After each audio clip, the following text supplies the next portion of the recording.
Hello students, welcome to my YouTube channel. जो आज अगले क्लास में जो हम पढ़ाए थे एकदम स्ट्रक्चर बाय स्ट्रक्चर वर्म या उसके फिर अब लेकर आए हैं। पहला स्ट्रक्चर में है वर्म या ध्वनि या आवाज।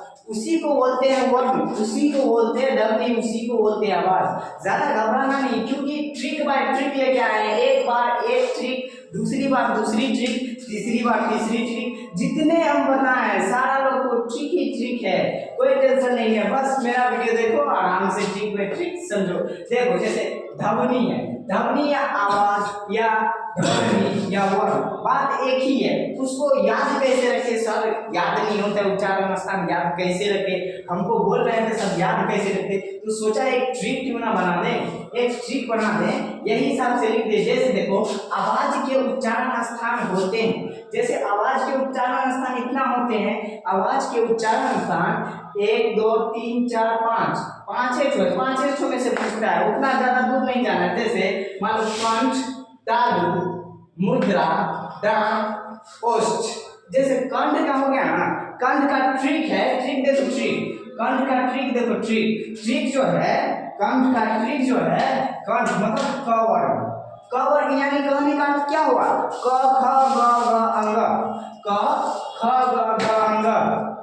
जैसे तालु है, तालु का ट्रिक है चवर्ग। जैसे चवर्ग क्या हुआ, च छ ज झ य, और र और न जो है इस सब का भी एक ट्रिक है जो डायरेक्टली दिमाग में सेटिंग होगा। और कैसे होगा सेटिंग, वो हमारे पर छोड़ दो, कैसे होगा सेटिंग वो हमारे पर छोड़ दो, तुम मत भूलो। क्योंकि देखो तीसरा जो है मुद्रा, मुद्रा का ट्रिक जो है टवर्ग, मुद्रा का ट्रिक जो है टवर्ग, मुद्रा का ट्रिक जो टवर्ग, टवर्ग किसे कहते हैं, ट ठ ड ढ न दंत। जैसे चौथा में है दंत, दंत का ट्रिक क्या होगा, द दंत वैसे ही आ रहा है, दंत यानी टवर्ग, टवर्ग यानी कहने का अर्थ क्या हुआ, टवर्ग यानी कहने का अर्थ क्या हुआ, टवर्ग यानी त थ द ध न। ओष्ठ, ओष्ठ मतलब क्या होता है, ओष्ठ मतलब क्या होता है, ओष्ठ जो हम अभी बोल रहे हैं ना वही है ओष्ठ। वो संस्कृत भाषा में लिखा गया है, कोई बात नहीं। ओष्ठ मतलब पावर, जैसे प फ ग भ म हो गया। ऐसा ट्रिक मालूम रहेगा ना तो कभी भी बोल सकते हैं, बस इतना ही देखना है। जैसे इधर भी हम लिखे हैं कुछ ऐसे शब्द है, उसमें की व्यंजन की संख्या कितनी होती है, ऑब्जेक्टिव में पूछ सकती है। उसमें की व्यंजन की संख्या कितनी होती है, डायरेक्ट कहेंगे हम, उसमें की व्यंजन की संख्या 4 होती है।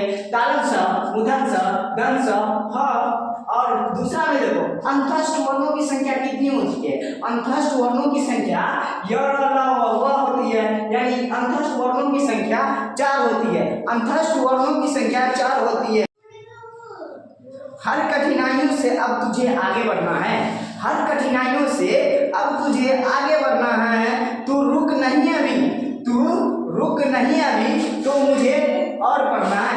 आगे देखो, आगे जो था, आगे तो यहाँ पर थे या जैसे अयोगवा, अयोगवा क्या है, अयोगवा की संख्या कितनी है। जैसे अयोग क्या कहते हैं, विसर्ग जानता है, अनुस्वार, अनुस्वार विसर्ग को अगवाया कहते हैं। जैसे अनुसार, स्वर के आगे एक बिंदु को अनुसार कहते हैं, विसर्ग स्वर के आगे 2 बिंदु को विसर्ग कहते हैं। उसी पूछेगा अगवाया की संख्या कितनी है, अगवाया की संख्या 2 है। डायरेक्ट बोलना है अगवाया की संख्या 2 है। अगर ऑप्शन में रहेगा अगवाया की संख्या कितनी है, 2 4 6 8, तो क्या देगा, डायरेक्ट 2 में मार देना है, ठीक, कोई टेंशन नहीं लेना है। संयुक्त वर्णों की संख्या कितनी है, संयुक्त वर्णों की संख्या, संयुक्त वर्णों की संख्या यहाँ पर मिलती है 4, संयुक्त वर्णों की संख्या 4 है। जैसे त्र, त्र, ज्ञ, स्र। जैसे अतिरिक्त वर्णों की संख्या कितनी है, जैसे अतिरिक्त यानी दूसरा वर्ण, वर्णों की संख्या कितनी है, दूसरा वर्णों की संख्या 2 है। जो कि आज का टॉपिक यहीं पर खत्म करते हैं हम लोग बच्चों। दूसरी टॉपिक लेकर आएंगे, शब्द और उनके प्रकार दूसरे वीडियो में लेकर आएंगे।